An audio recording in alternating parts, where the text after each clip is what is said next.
A private jet lifts off from a small regional airport in North Carolina, carrying one of America's most beloved racing legends.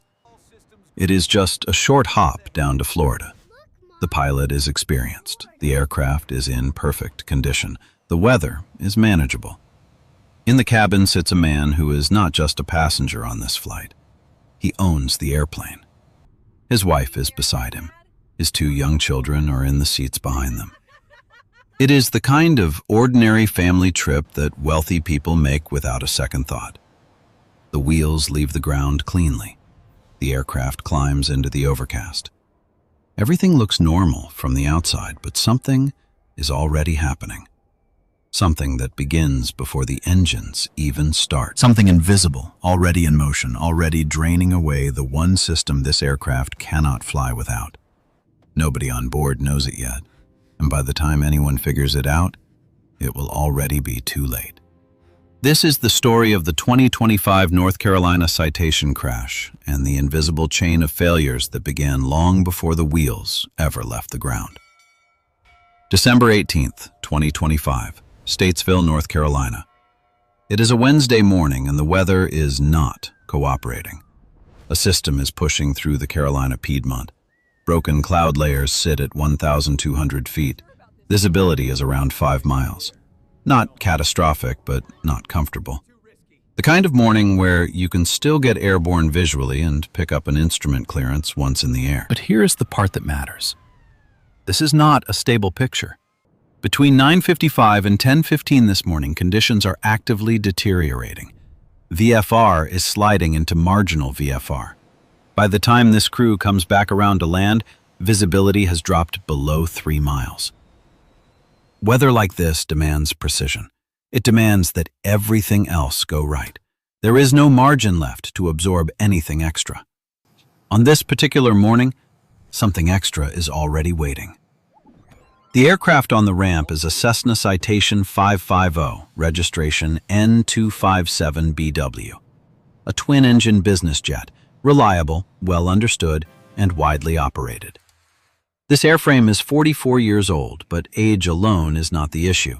Maintenance records show it is properly cared for. Mechanically, there is nothing wrong with this airplane. The plan is straightforward. Depart Statesville visually, contact Atlanta Center once airborne, activate the instrument flight plan, and track south 1 hour to Florida. But the first problem is already sitting in the cockpit, and it has nothing to do with the weather. In the left seat sits 67-year-old Dennis Dutton, a recently retired Delta Airlines captain with over 17,000 flight hours. He is a professional in every sense of the word. But at the bottom of his certificate is a single restriction: C500 second in command required. Dennis Dutton cannot legally fly this citation alone. Federal regulations demand a qualified second in command beside him, someone trained on this specific aircraft's systems and emergency procedures. In the right seat is his son, Jack Dutton, a 20-year-old private pilot with 175 total hours, all in single-engine propeller planes. He has never flown a jet. Under federal regulations, Jack does not meet the qualifications required for this flight. From the moment they start the engines, this flight is operating outside the law. In the cabin sits Greg Biffle. A NASCAR legend with over 50 wins, Biffle is a man who understands speed and machinery. He is also a pilot himself, with 3,500 hours in his logbook. Beside him is his wife Christina, their 5-year-old son Ryder, 14-year-old daughter Emma, and family friend Craig Wadsworth. They are flying to visit Garrett Mitchell, known as Cletus McFarland, in Florida. It is supposed to be a celebration. Greg is turning 56 the following Tuesday. 7 people, 1 hour to Florida. That is all it was supposed to be. At 9:53 a.m., Dennis Dutton begins the engine start sequence, and immediately the rhythm is broken. The left engine will not start on the first attempt using the onboard battery. Dutton switches to a crossbleed start, starting the right engine first, then using its compressed air to spin the left. It is a legal procedure, but it breaks the normal checklist flow. Checklists are engineered sequences. When you step outside that rhythm, you open a gap. In that gap, something falls through. On the Citation 550, a switch connects the generators to the electrical bus. In a normal start, this is a natural motion, but because of the abnormal start, Dennis Dutton forgets to flip the generator switches. The Citation takes off running on battery power alone. As they line up on runway 10, Biffle notices something from the cabin. He can see the instrument displays through the open cockpit door. The left engine appears to be showing more power than the right. He calls out to the crew, suggesting a faulty gauge. Dennis Dutton continues the takeoff anyway. An aircraft is already sending a signal on the roll, but the warning is ignored. The wheels leave the ground at 10:06 a.m. What happens next lasts only 4 minutes. Shortly after departure, Jack Dutton attempts to contact Atlanta Center to activate their IFR clearance. He calls 3 times over 2 minutes. No response. Meanwhile, the battery is dying. At 10:10 a.m., the Garmin navigation unit stops recording data. The electrical system is collapsing. In the cockpit, the altitude indicator fails. The panel in front of the most experienced pilot on board is going dark. In a moment of high stress, Dennis transfers control of the aircraft to Jack. Jack Dutton is now hand-flying a business jet with failing instruments in deteriorating weather while his father attempts to diagnose the problem. In the back, Greg Biffle has been listening to 4 minutes of confusion. He sees the flickering panels and the dead radios.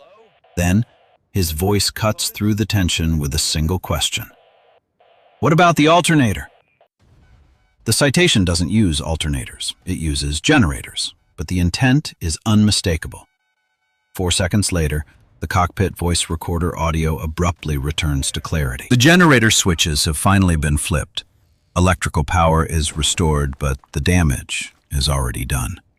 The 4 minutes of distraction and circling have left them out of position. They are low, off profile, and fighting worsening visibility. At 1,240 feet, Jack visually acquires the runway and begins providing guidance to his father. They have the runway. They are coming home. But they are far lower than the standard glide path. Statesville sits on rolling hills where the terrain drops away before the runway, leaving zero margin for error. The first thing the Citation hits is an approach light stanchion, 29 feet tall. It shears off the top 15 feet. 350 feet later, it smashes through a line of trees. Another 300 feet, and it slams into the ground. The explosion is visible for miles. All 7 people on board die instantly. The post-impact fire is total. When NTSB investigators arrive, they find a scene of devastation. The fuselage is reduced to a bare frame. However, the cockpit voice recorder and the Garmin's memory card survive, allowing them to reconstruct the tragedy minute by minute. The NTSB identifies 5 factors that combined to produce this outcome. First, the missing generator. The abnormal start broke the checklist rhythm and the aircraft departed on battery power. Second, the unqualified right seat. Jack Dutton did not have the training to serve as a safety net for his father. Third, the continued takeoff. When an abnormality was noticed on the runway, the crew should have aborted. Fourth, the missed emergency declaration. They fought the aircraft in silence rather than asking for priority handling. Fifth, the transition gap. A veteran airline pilot moving into the do-it-all world of general aviation without the support structures he had relied on for decades. 7 families are left to grieve. Greg Biffle, nominated for the NASCAR Hall of Fame that same year, would never see the ceremony. The aviation community is left with haunting questions about how such an experienced pilot could miss such a simple switch. It is a reminder that in the air, there is no such thing as a small mistake. Every link in the chain matters. When the engines start, the law and the checklist are the only things standing between a routine trip and a tragedy that echoes for a lifetime. What would you have done differently? When the instruments flickered, would you have turned back? When the passenger spoke up, would you have listened sooner? The answers stay on the ground, but the lessons belong to the sky.